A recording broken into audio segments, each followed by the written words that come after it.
Fans of the Horus Heresy, thank you very much for joining me for an overview of my Iron Hands Legion force, mainly by Forge World. So here we have it, the whole army on parade. So I've been working on this project for probably 18 months now, on and off, and this is a force of, without going silly on the options, it's around 6,000 points, fielded in an apocalypse configuration. You know, if you're playing Age of Darkness where you got the force structure, it probably is maxes out maybe more around the 4,500 points, because I've got a lot of heavy support options I can't all field, and also I've got 2 Lords of War that only one can deploy at one time. So my general approach to this army has been to collect the whole thing, build it, and then I'm going to paint it as one go, in particular all the infantry, and that's from my point of view just to get colour consistency across all the troops, which is something that I want to achieve, and I can see myself messing around getting all sorts of interesting ideas with the black of the Iron Hands armour, so that's my thinking there. And this is the second of my 3 great Horus Heresy army building projects. I've already posted a video of the Solar Auxilia, which is my first project. This is the second, and then the third, which will follow later, is a Force of the Mechanicum. Right, so what I'm going to do is we'll go in closer and I'll talk you through each element of the army. So firstly, if we start with the command elements, here we have the Iron Father Praetor, Ortec Moore, who is a unique Iron Hands character. So he's a nominal Legion Master. Accompanying him is a Primus Medicae in Cataphractii armour, the early Crusade Honours Legion Centurion, a Legion Praevian. Now the Praevian, I've not put any battle automata on to accompany him here, because I use him both as a Centurion and as a Praevian. But you know, I could easily add another 500 points of battle automata in to support him. And finally, we have an Imperial Agent in the form of an Expeditionary Navigator. Moving on to the command elites, we have a detachment of 3 Apothecarian, and firstly, these are all the Mark II Apothecarian model. However, what I've done is I've converted them so everyone's got a unique and different look. And then also, rounding out the command elements, we have a coven of 2 Tech Marines, and we have the Mark III armour Tech Marine, and then also a Games Workshop Metal Tech Marine. And to give him some Legion flavour, I've added a Mark III armoured gauntlet with an augury scanner, and then one of the few fine cast parts in this force is this Iron Hands Legion shoulder pad. And my general approach on these guys has been to use Iron Hand Legion shoulder pads insignia where I can.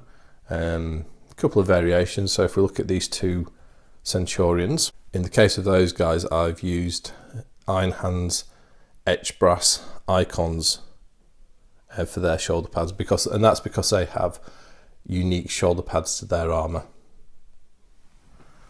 Okay, so let's look at the troop options. So let's start with the elite section and we'll work our way along. So firstly, we have a Gorgon Terminator squad and a Medusan Immortal squad. So the Gorgons, we've got a Hammer Bearer, a Grav Gunner, and then 3 Terminators.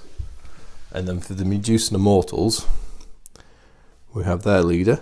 He's got this great unhelmeted head. The Medusan Immortal squad are all armed with Volkite chargers, and for special weapons they carry 2 Graviton guns. And as you'll find, this army has got a strong theme of Graviton weaponry, which suits the playstyle. and I'll come back to that. And here we have the Warriors of the Immortal squad. The Medusan Immortals are a very effective breacher squad. They're extremely tough. Right, next we're going to look at the core of every Space Marine Legion, which is its tactical marines. So I have 40 tactical marines, and I've built them so they can be configured in 10s or 20s really. And I have a variety of armour marks. So there's the first 2 squads, and there's the second 2 squads. So let's go through these as one squad at a time. So first we have a squad wearing Mark 6 Corvus armour. All these guys, as you can see, are Forge World models. This is my John Civic Rogue Trader cover art squad. All 10 members of this squad have got the horizontal respirator vents on their Mark 6 helmets. And all squads have got an Iron Hands Legion specific Vexilla and a Vox operator as well. I don't always necessarily play the Vox operators, but I like the look of them in the squad. Next we have a Mark II Crusade armour squad, so ancient armour by the time of the Horus Heresy. Again, we've got a Legion specific Vexilla, and I've just turned around, a Vox operator as well. I even put a couple of fine cast parts in here, in these bionic arms. Yeah. Where possible, I've added bolt pistols and ammo pouches to the tactical marines to reflect the fact that, well, you know, they are all about bolt guns and shooting, so they want lots of ammo. Next we have a squad wearing Mark III iron armour. These are the Iron Hands tactical marines, so these are all very Legion specific and they're beautiful models. They've got lots of bionics, and they've all got bionic right hands as well, so they've got a great look to them. And the armour has got this Mechanicum style, or probably should say Machine Spirit style cog devices to it. Oops. So yeah, so I've got the Mark III squad. And interestingly, this Mark III squad was the first miniatures I bought for this project. Yeah, so they're my oldest Iron Hand models. And I originally bought this Iron Hands force actually started out as a allied detachment to my Mechanicum army, and it's kind of ironic now that it's grown to be a bigger force than the Mechanicum it was originally supporting. My fourth and final tactical squad is wearing Mark V Heresy armour. And again, we've got the Legion specific Vexilla and a Vox operator. And Mark V's got a great look to it. It's kind of got this nice brutal visual style to it, and it's got a crude style to it as well, with all the heavy cabling. And you know, it counterpoints the chunky Mark III armour quite nicely, in the same way that Mark II is counterpointed by the sleek Mark VI as well. I mean, with my tactical marines, I keep them simple from a points point of view.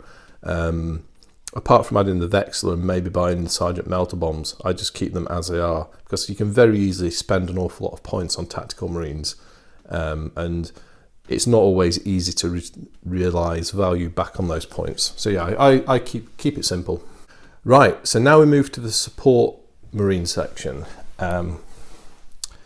And we start off with, I've got 3 tactical support squads and then 1 heavy support squad. So my tactical support squads, I've got Volkite Collivers. I've got 5 of them. These guys are wearing Mark III armour. They've all got Iron Hand shoulder pads.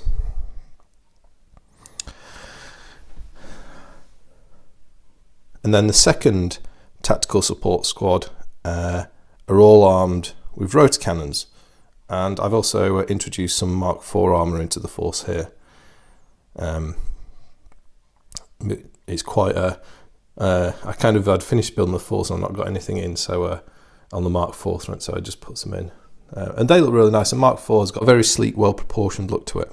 So yeah, I do like Mark IVs. I may yet add an extra 20 tactical marines in Mark IV or powered armour. We shall see. But yeah, these guys are armed with road cannons, the weapon of champions. Now we've got a heavy support squad. And these guys are armed with the fearsome Volkite culverins.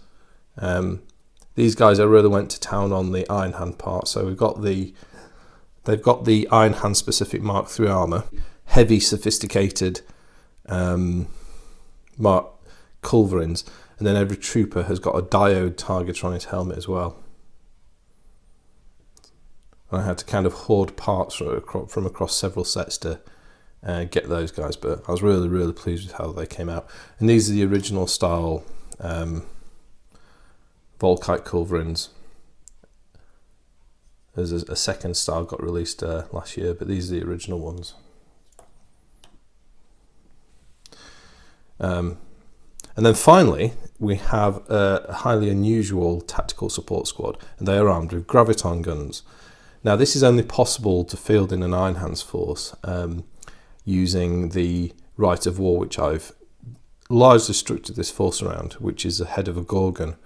And within that, you get the option of by replacing a flamer with a grav gun for 10 points. So yeah.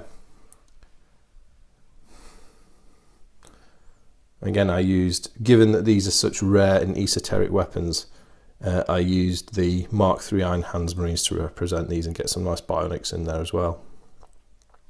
And this force is built around a core of infantry to hold a deployment area, and then use the heavy armoured assets for flanking. And talking of armoured assets, no Iron Hands force will be complete without a substantial vehicle contingent, which is what we're going to look at now. So firstly, we have 3 Land Raiders of different varieties.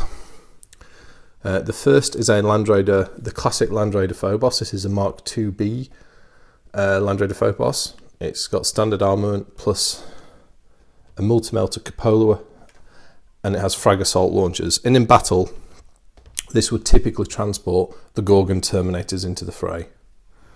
The next Land Raider is a true Land Raider configured as a true main battle tank, and here we have an armoured Proteus. This has been upgunned with an additional hull-mounted twin-link las cannon for a total of 3 twin-link las cannons, and it has a heavy bolter on the cupola. And the third and final Land Raider, the most sophisticated of the group, is a Land Raider Achilles Alpha. And this is a masterwork of the Machine God Land Raider, if you were to call it such. And it, as well as a quad launcher, it's armed with sponsored mounted twin-linked Volkite culverins. So absolutely devastating against medium armour and infantry.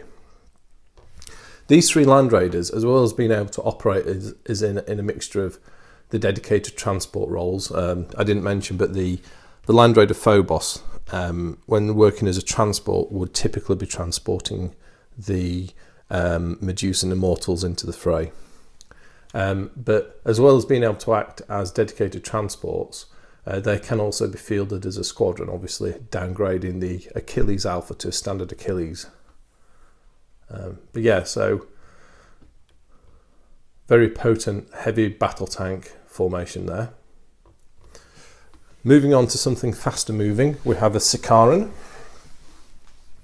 This works very nicely with the head of a Gorgon, being able to flank, and the Sicaran is an excellent flanking tank, armed with its las cannons and accelerator autocannon. Also looks a beautiful looking model as well. So those of you who've been watching my videos recently will recognise this newly added Mark 1C Demos pattern Rhino. I added this in for some extra transport capability. I mean, I haven't got transport for the whole force, and this would normally, because I'd normally use the tactical marines to hold centre ground on as head of a Gorgon. However, I can, by having this Rhino, I can put a tactical squad in it, and I can also use it to ferry around heavy support and tactical support squads.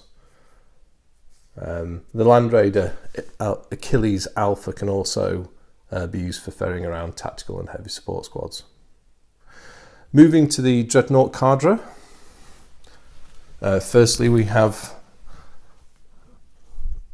the Duradio pattern Dreadnought with the Anvilus autocannon and airless missile battery. So that's in there for fire support and anti-air. I haven't got any air in this, and me and the people I game with, we don't tend to play air a lot, so hence why I haven't got any. But you know, I mean, there's loads of nice air mods you could add into a force, but it's just not my particular favouritism. Then we have a Leviathan Dreadnought, so the absolute master of the Dreadnoughts, you know, arguably as potent as a Knight Titan in many applications. And then I have a Talon of Contemptor Dreadnoughts as well. So I've made this up of 3 different models. The first is a standard Contemptor with if I just zoom in a bit, it's actually got the Mortis head and it has a Tempest missile launcher on the top. And that's mounted on, that diorama is actually from the 25th anniversary Space Marine miniature set. A Relic Contemptor, and then the Iron Hands Legion specific Contemptor Dreadnought body. And that's a standard Contemptor head. The Legion specific head is on the Duradio. These 3 Contemptors are all identically armed with the exception of a Tempest launcher, and they all have a Keres pattern assault cannon and a Dreadnought close combat weapon with Graviton gun. And again, this is a further pool of Graviton weapons for the Force. Finally, we move on to the super heavy assets, the Lords of War. And the first of these is a Cerberus heavy tank destroyer. So when I need to be cracking the toughest of enemy armour, the Cerberus is my choice of vehicle. So yeah, it's an awesome model, the Cerberus, really good. And then finally, the biggest of the big, we have none other than the Glaive super heavy special weapon tank, and this is arguably the centerpiece of the army, an absolutely incredible model and a truly deadly vehicle on the battlefield as well. So yes, there you have it. The Iron Hands Legion. Just zoom down, yeah, you can see there's a lot of battle brothers there. There's probably about 80 infantry, and then half a dozen tanks and dreadnoughts as well. So yeah, so closing thoughts. I mean, you know, there's plenty of armour in this force, and it's got a sizable chunk of graviton weaponry in there as well. And I use that tactically to disrupt enemy forces that try to close on me, and also deal with tanks, because, you know, believe me, Spartan players find it, there's nothing worse for a Spartan player to find that they've just been opened fire upon with 5 graviton guns, and their vehicles just been fried in a single volley. But yeah, so yeah, there you have it, an overview of my Iron Hands Legion force.